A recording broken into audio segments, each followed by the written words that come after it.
ZHANGJIAKOU, China, AP, this really is it for Shaun White.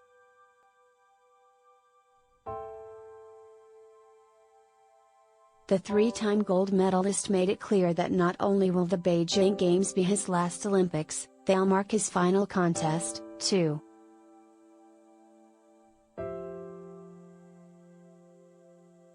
During a reflective, sometimes emotional news conference Saturday, not far from the halfpipe where he'll take his last competitive ride, the 35-year-old said that, yes, he'll be hanging him up for good after the medal round next week.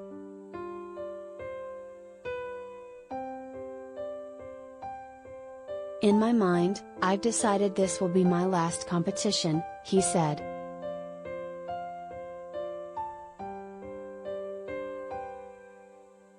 It's a decision that's been building since a soul-sucking training stop in Austria in November.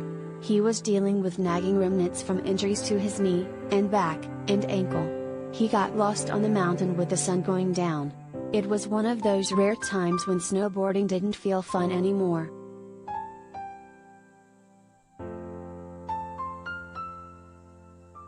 A sad and surreal moment, he called it.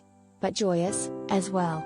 I kind of reflected on things I've done and looked at the sun going down and went, wow, next time I'm here, I won't be stressed about learning tricks or worried about some competition thing.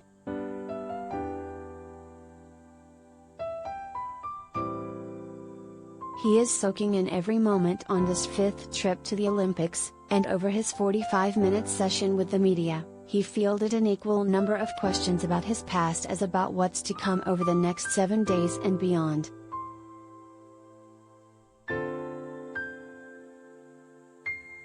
"I have some runs in my head that I'd like to do," he said. "And it's all about visualizing and making that happen the day of."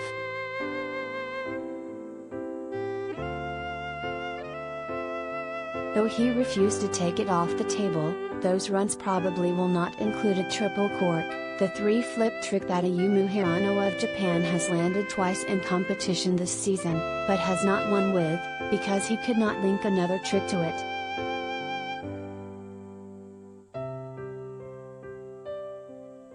Back in 2013, White worked on that trick for a time. Then, a different jump, the double cork 1440, became the hottest thing in the halfpipe, so he abandoned the triple to work on that. The rest is history. The 1440 was not enough for him to win in Sochi, but 4 years ago in Pyeongchang, he linked two of them back to back and took his third gold medal.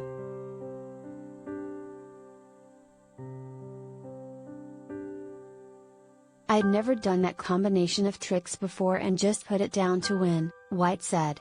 "I mean, it's a legacy performance."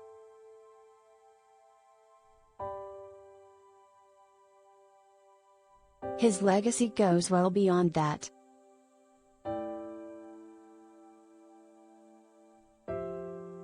By making a choice that was unpopular in many circles, embracing competition, and embracing the Olympics, he took the entire sport with him and made the whole endeavor more mass marketable, in large part because every sport needs a star.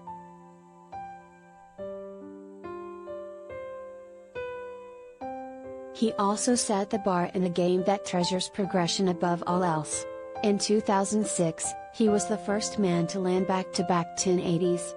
In 2010, it was the double McTwist 1260, the tomahawk, he calls it. It's a trick that's still relevant today.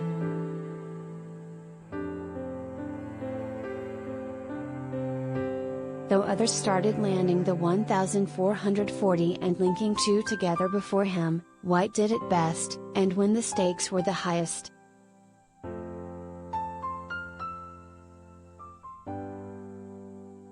But when asked what would suffice as a good Olympics this time around, he wasn't talking about 1440s or triple corks or gold medals.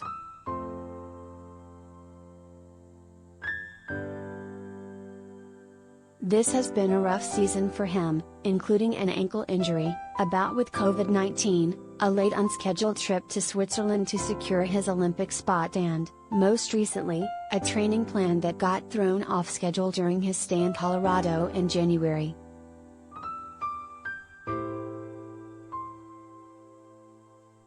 "I approach every competition as, you've got to be content with your own riding," White said.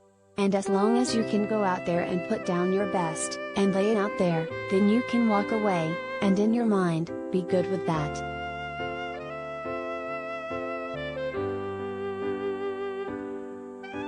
White says he's toggling between trying to enjoy every moment of the last big contest week of his life and knowing there's work to do when the halfpipe opens for training Sunday.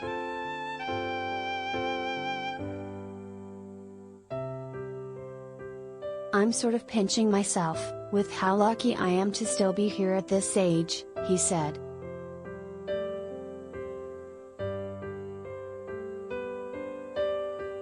But it's hard not to look back. He told about how when he was a kid, everything he did, day in and day out, was wrapped around snowboarding. "I don't know how many kids out there aspire to be a cowboy and then really get to be a cowboy," he said.